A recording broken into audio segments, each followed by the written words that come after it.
Bien déchiffré, décortiqué, décodé. Voici Jean-Luc Mongrain. Nous avons nos monstres. Ça nous prend un monstre quelque part. On a le monstre du Pouénégamouk, on a le monstre du Memphrey, mais le père de tous, de ces monstres marins, c'est le monstre du Loch Ness. Et pour nous en parler, Christian Page. Salut Jean-Luc. Salut. Oui, alors, qu'est-ce qui arrive avec lui?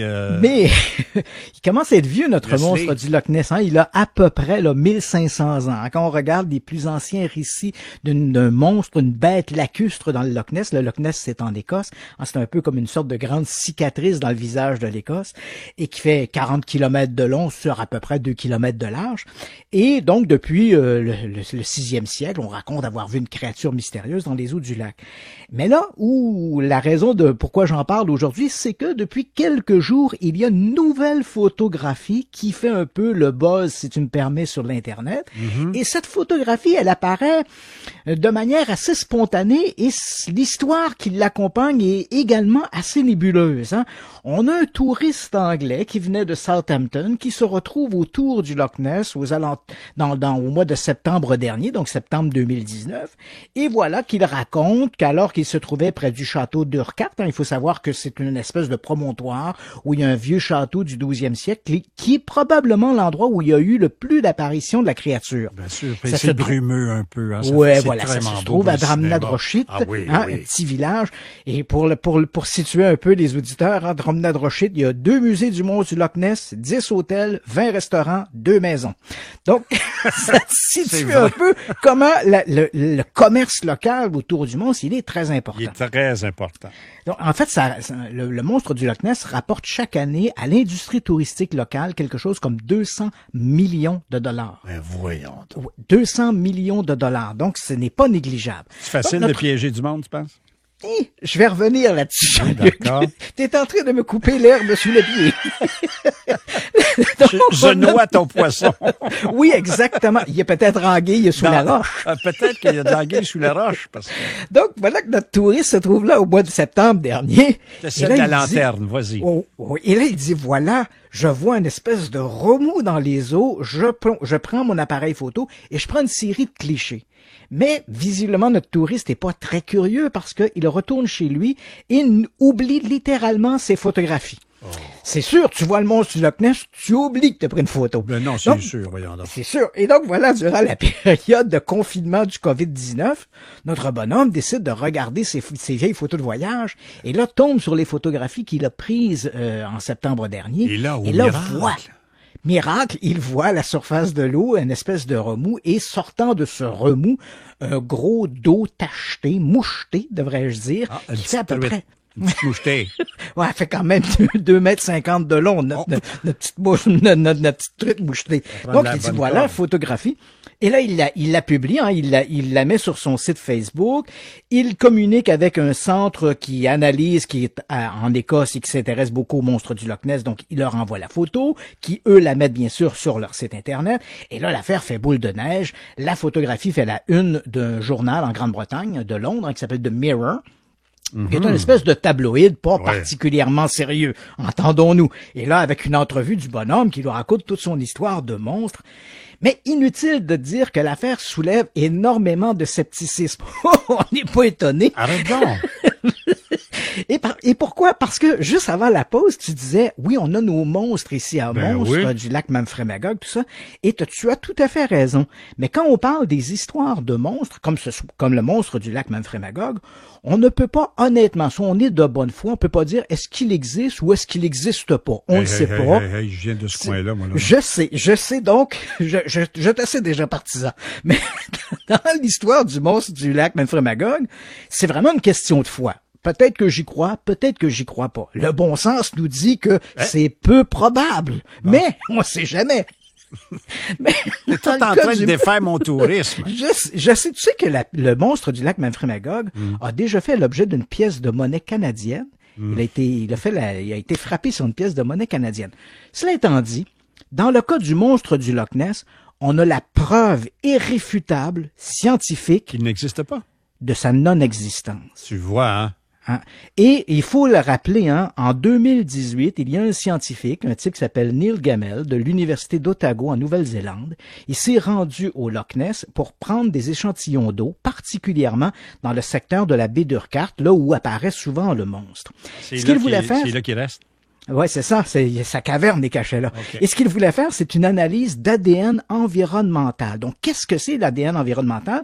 C'est une technique d'ADN qui se sont beaucoup améliorées au cours des 20-30 dernières années. C'est une véritable révolution.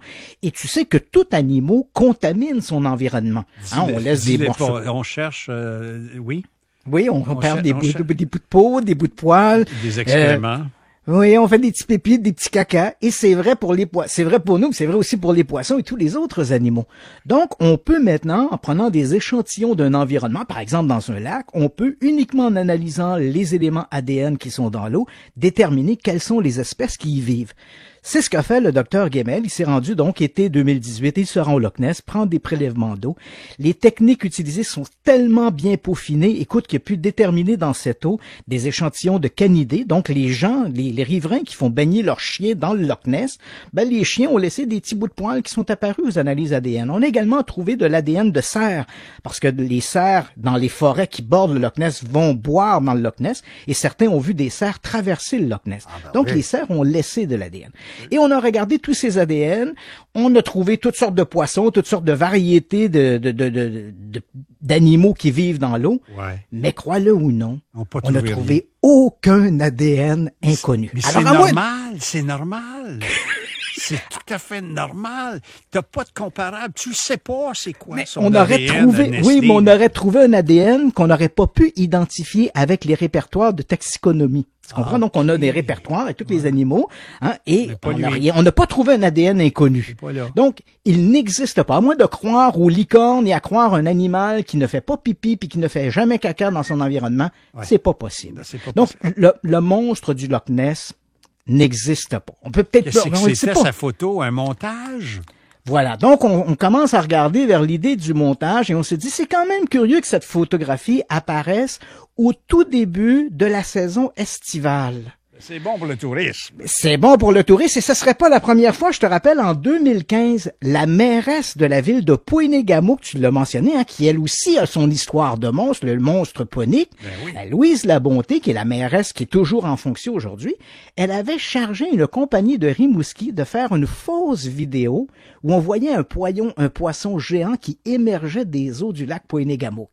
Et pendant un temps, cette vidéo a circulé sur YouTube et d'autres médias sociaux en disant, voilà, on a une image du monstre Poinégamouk et tout ça pour mousser la publicité. Finalement, la mairesse avait dit, c'est une blague. Ce qu'on voulait, c'est que faut dire que la ville de Poinégamouk, hein, l'une de ses slogans, c'est au-delà de la légende, ou plus grand que la légende, faisant référence, bien sûr, à son histoire de monstre. Donc, elle a joué cette carte-là du monstre et ça l'a bien fonctionné. Donc, c'est pas la première fois qu'on utilise ces légendes-là pour mousser l'industrie touristique. Et comme je te l'ai mentionné, le fait que la photo apparaît juste au début de la saison estivale, le fait que l'an dernier, les conclusions du docteur Gamel en disant le monstre n'existe pas, on a trouvé beaucoup d'ADN d'anguilles dans le Loch Ness. Est-ce que ça a suffi à donner naissance au monstre? Hein? Peut-être que des gens ont vu des anguilles de grande taille dans le Loch Ness et que ça a alimenté les légendes du monstre. Je ne sais pas.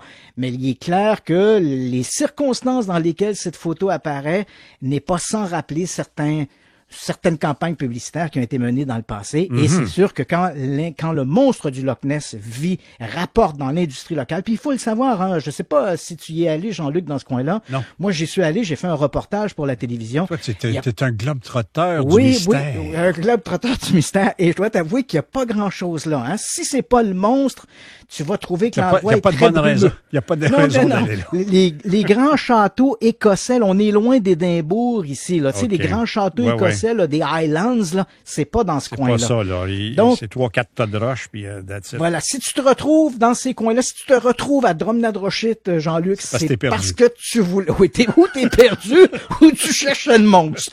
Il n'y a pas d'autre solution. On s'arrête pour une pause parce qu'on va parler d'ADN des Républicains. Marco Rubio, qui est en train d'être d'aider par la fiscalité de la recherche d'OVNI ou je sais pas trop quoi. Les petits hommes verts, oui. Les petits bonhommes verts. Mon Dieu Seigneur. On revient tout de suite. Pour bien déchiffrer, décortiquer, décoder. Voici Jean-Luc Mongrain. Écoutez, vous le savez, le monde entier est sous la coupe de la pandémie. Alors, il y a des gens qui savent établir certaines priorités. Et c'est le cas du sénateur républicain Rubio aux États-Unis, qui dit, écoutez, on va s'occuper des petits bonhommes verts puis de leur fiscalité. Il y a quelque chose qui ne marche pas, là.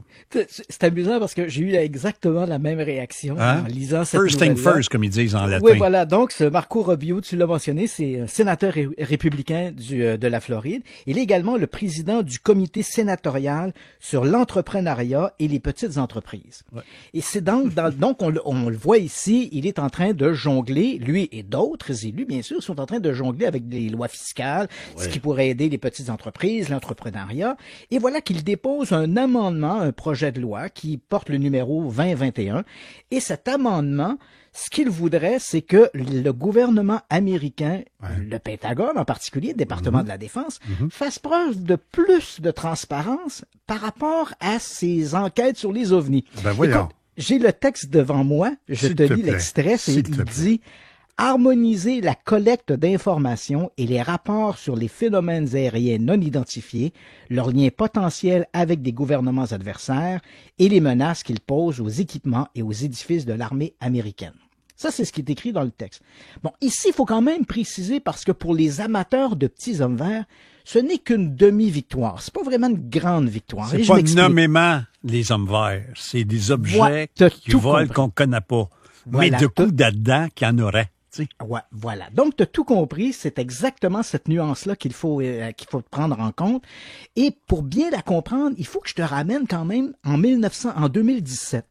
En 2017, il y a une publication en décembre 2017, le New York Times publie un article en disant le gouvernement américain, entre 2008 et 2012, avait une espèce de cellule qui enquêtait sur les phénomènes aériens non identifiés, dont l'acronyme était ATIP, et en français, ça veut dire Programme d'identification avancée des menaces aérospatiales. Oh. Donc, un programme pour étudier les ovnis. Parce que juste avant cette publication du New York Times, si tu faisais une demande citoyenne au gouvernement américain sur la question des ovnis, il te répondait, c'est vrai que le département de la Défense s'est intéressé aux ovnis, mais il a retiré ses billes en 1969 avec la fin du projet Blue Book. Merci, bonsoir, on n'en parle plus. Ouais. Alors là, la révélation du New York Times, c'est de dire, c'est pas tout à fait vrai. Il y a eu cette petite unité qui s'est intéressée aux ovnis. On a investi 20 millions de dollars là-dedans. Combien? Je me dis, 20 millions. Ouais. Tu me diras, 20 millions, c'est beaucoup d'argent. Mais c'est rien pour les États-Unis. Tu as tout compris. 20 millions de dollars sur 4 ans quand on sait que le budget du département de la Défense est de 700 milliards par année. Ben, 20 millions sur 4 ans, c'est de la menue monnaie. Ben oui. Il doit y avoir 2-3 chums, là, tu peux lui donner une petite subvention. Voilà. Et je pourrais longuement faire un dossier là-dessus, mais il y a beaucoup de tapage dans le dos et beaucoup c'est mon chum, puis c'est mon chum. Mais cela étant dit, à ce moment-là, quand le projet a été rendu public, quand ça a été révélé par le New York Times, certains auteurs ont dit, il n'est pas interdit de croire que ce programme-là ne soit pas terminé, qu'il existe toujours sous d'autres acronymes au sein du département de la Défense. Okay. Donc, cette déclaration de Marco Rubio, tu comprends, pour les amateurs d'OVNI qui fantasment sur des visites extraterrestres, eux se disent, voilà, ils viennent de confirmer ce que l'on suspectait depuis les révélations du New York Times, qu'il y a encore au sein du département de la Défense une cellule, un arcane mystérieux qui continue d'enquêter sur les OVNI. Le flou est un terrain propice à faire pousser toutes les hypothèses. Je dois quand même te dire qu'après avoir déposé cet amendement, Marco Rubio s'est fait accoster par des journalistes et il a tenu à préciser ce que tu as dit un peu plus tôt, c'est que dans l'imaginaire des amateurs d'OVNI, on peut peut-être parler d'extraterrestres, mais au niveau de la loi, dans son projet de loi, lui, quand il parle de phénomènes aériens non identifiés, il parle explicitement de drones ou d'appareils qui seraient téléguidés ou d'autres appareils, mais qui proviennent de civilisations 100% terrestres, et il pointe du doigt particulièrement la Chine. Et je rappelle que la semaine dernière, des avions russes ont été détectés en territoire américain au-dessus de l'Alaska.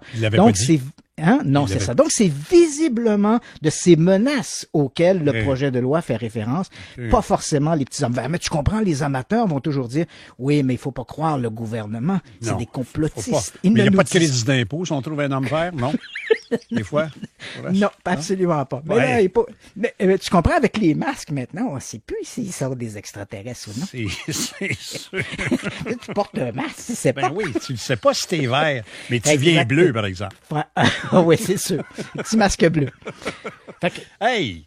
C'est super, mais là, qu'est-ce qui arrive avec cette politique fiscale, là? Ils vont être en place, là? Non, pour l'instant, c'est un dépôt qui a été fait. Et si cet amendement, il est accepté, le département de la Défense aura 180 jours pour présenter au Congrès américain les mesures nécessaires pour que ce programme-là bénéficie d'une plus grande transparence auprès des élus. Mais, encore une fois, d'ailleurs, c'est amusant quand cette histoire-là est sortie en 2017 dans le New York Times, l'armée américaine, évidemment, les amateurs d'OVNI ont inondé le département de la Défense de demandes d'informations. On en veut plus. Qu'est-ce que c'est? Et il faut le dire, le département de la Défense s'est montré excessivement très peu loquace pour parler de ces événements-là, mais il a tenu à préciser que quoi qu'en disent les médias, quoi que fantasment les amateurs d'OVNI, il n'a jamais été question d'autre chose au sein du gouvernement que d'engins téléguidés ou inconnus, mais de nations étrangères. Ils n'ont jamais pris en compte l'idée que ces phénomènes aérospatiaux puissent être des engins venus d'une autre planète. Donc, c'est curieux comment est bâti l'être humain entre toi et moi, Christian, parce que on veut que ça existe. Je sais pas c'est quoi cette quête de l'étrange, cette quête de trouver d'autres choses que ce que nous avons en face de nous. Ça crée, à mon avis, ça fait quand même 44 ans que je suis dans ce milieu-là. Et je suis passé d'une croyance naïve au début, moi, quand j'ai commencé. Je le sais, je m'en souviens. Je croyais à toutes ces affaires-là. Mais on devient moins naïf avec le temps. Et je pense que là où ça se brise, c'est qu'on crée un monde enchanté. On aime croire. Tu sais, la fameuse phrase de la série X-Files, I want to believe. Ouais. Je veux croire. On a un monde enchanté. On est visité par des extraterrestres. Les fantômes existent, les licornes, les gnomes, les farfadets. Le monde est plus merveilleux que celui que je vois tous les jours avec Donald Trump, la COVID-19 et tous ces problèmes-là. Je vis dans un autre monde imaginaire où tout est possible. Toutes les lois peuvent être redéfinies. Le monde marche beaucoup plus avec ce qu'on peut pas prouver qu'avec les faits que l'on représente. C'est incroyable. Oui, les faits, beaucoup de gens n'aiment pas beaucoup les faits. On dit tout le temps on veut la vérité, mais des fois on veut plus avoir raison que la vérité. Merci sur cette conclusion d'une grande ouverture philosophique. Et on se retrouve éventuellement. La semaine prochaine, John. OK, bye-bye, à la semaine prochaine. Au revoir tout le monde. Nous, on se retrouve demain, là. Au revoir.